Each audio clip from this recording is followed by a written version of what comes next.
होती है जनता के मुद्दों की, सच की, सिस्टम की और समाज की। हम दिखाते हैं वो खबरें जो आपसे जुड़ी है और उठाते हैं आपकी आवाज सीधे सरकार तक। बिहार एक्टिविस्ट न्यूज, जनता की आवाज, बिहार की पहचान। बिहार विधानसभा चुनाव 2025 के नतीजे अब पूरी तरह साफ हो चुके हैं और दरभंगा विधानसभा सीट पर एक बार फिर भारतीय जनता पार्टी ने अपनी मजबूत पकड़ साबित की है। दरभंगा से बीजेपी उम्मीदवार संजय सरावगी ने शानदार जीत दर्ज करते हुए वीआईपी पार्टी के प्रत्याशी उमेश साहनी को 24,593 वोटों के भारी अंतर से मात दी है।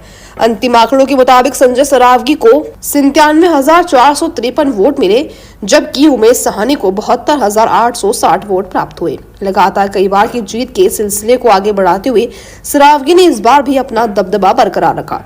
मतगणना शुरू होने से पहले उन्होंने दावा किया था कि बिहार में एनडीए की ही सरकार बनेगी और नतीजों में उनके इस दावे पर पूरी तरह मुहर लगा दी गई है। तेजस्वी यादव पर तंज कसते हुए सरावगी ने कहा कि तेजस्वी के बयान सिर्फ कार्यकर्ताओं का मनोबल बढ़ाने के लिए थे। जैसे ही जीत की औपचारिक घोषणा हुई, दरभंगा से लेकर बीजेपी कार्यालय तक जश्न का माहौल बन गया। कार्यकर्ताओं ने पटाखे फोड़कर खुशी जाहिर की। ढोल नगाड़ों के बीच संजय सरावगी जिंदाबाद के नारे गूंजते रहे। तो आइए सुनते हैं क्या कुछ कहते हैं जीतने के बाद संजय सरावगी और कार्यकर्ता। क्या कहना चाहेंगे? बड़ी जीत हुई है, प्रचंड जीत हुई है। मिथिला में सुपड़ा साफ हो गया इन लोगों का। दरभंगा में 10 की 10 सीट और बिहार में एनडीए प्रचंड बहुमत से आ रही है। तो आम लोगों को बहुत बहुत उनका आभार और कृतज्ञता। आपने पुनः एनडीए पर विश्वास किया है और ये मिथिला की धरती है। यहाँ प्रधानमंत्री जी की माता जी के बारे में अपशब्द और गालियां दी गई थी। यह जानकी मैया की धरती है। यहाँ माता का अपमान बर्दाश्त नहीं किया जा सकता है। उसी दिन इनके हार की पटकथा लिखा गई थी, जिनका सुपड़ा साफ मिथिला से हो गया है। माननीय प्रधानमंत्री जी ने जो बिहार के लिए विशेष तरह से काम किया, माननीय मुख्यमंत्री जी के नेतृत्व में जो बिहार में 20 सालों से समाज के सभी वर्गों के लिए काम हो रहा है, चाहे महिलाओं को सशक्तिकरण के लिए इतना काम किया गया हो, चाहे स्वास्थ्य के लिए, शिक्षा के लिए, आधारभूत संरचना के लिए 125 यूनिट बिजली और 100% सब्सिडी दी गई।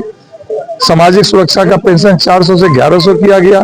महिलाओं को सशक्त करने के लिए, अपने पैरों पर खड़ा होने के लिए 10,000 रुपया अग्रिम के रूप में उनके खाते में भेजा गया। और जिस तरह कल इन महागठबंधन वालों ने जो बयान दिया, वो दंगा फैलाना चाहते थे। बोलते थे नेपाल हो जाएगा, ये किसी हालत में भी बर्दाश्त नहीं होगा। कानून का राज है, यहाँ जंगल राज नहीं है। ऐसे लोगों से सख्ती से निपटेगा प्रशासन और ये ऐसी बातें कतई इस बिहार में बर्दाश्त नहीं की जा सकती है। दंगा फैलाना चाह रहे थे, करते नेपाल बन जाएगा। और इन लोगों को पहले से पता था इनका सुपड़ा साफ है, इसलिए अनर्गल बयानबाजी कर रहे थे, जनता को भरमा रहे थे। बोल रहे थे प्रत्येक घर में सरकारी नौकरी दे देंगे।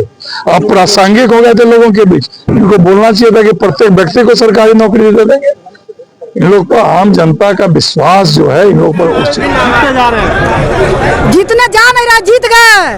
बिहार में फिर से नीतीश कुमार जी का बाहर आ गया और जिस ओर जनानी बढ़ती है उस ओर जमाना बढ़ता है, क्योंकि जनानी दिखा दिया कि सत्ता बदल भी सकता है, सत्ता रख भी सकता है, सत्ता सत्ता होता है। यही जनानी सब दिखा दिया। कहता था कि वोट नहीं आएगा, वोट चोरी हो गया, बहुत रंग का विभिन्न तरह का, कहीं अब विपक्षी भी नजर नहीं आता है। पूरे भगवामय हो गए पूरे बिहार। जीत को लेकर के और ये हम लोगों के लिए प्रचंड बहुमत से जीत करके हम लोग बिहार में सरकार बनाने जा रहे हैं। और 30 साल का हम लोगों ने जो प्रचंड रिकॉर्ड तोड़ा है, उसे सबसे बिहार में दरभंगा सीट हॉट सीट था और हम सब बहुत ज्यादा भारी बिहार से जीतने जा रहे हैं। इसके लिए बहुत बहुत आभार। आज दरभंगा शहरी विधानसभा की जनता का आभार। आज आपके इलाके में कोई समस्या, घटना या दुर्घटना हुई है तो उसकी जानकारी हमें जरूर दीजिए। आपकी एक जानकारी किसी बड़ी सच्चाई को सामने ला सकती है। अपनी राय कमेंट में जरूर दें और इस खबर को ज्यादा से ज्यादा शेयर करें, ताकि सच्चाई हर कोने तक पहुंच जाएगी। हमारा व्हाट्सएप नंबर है 8539060581 पर।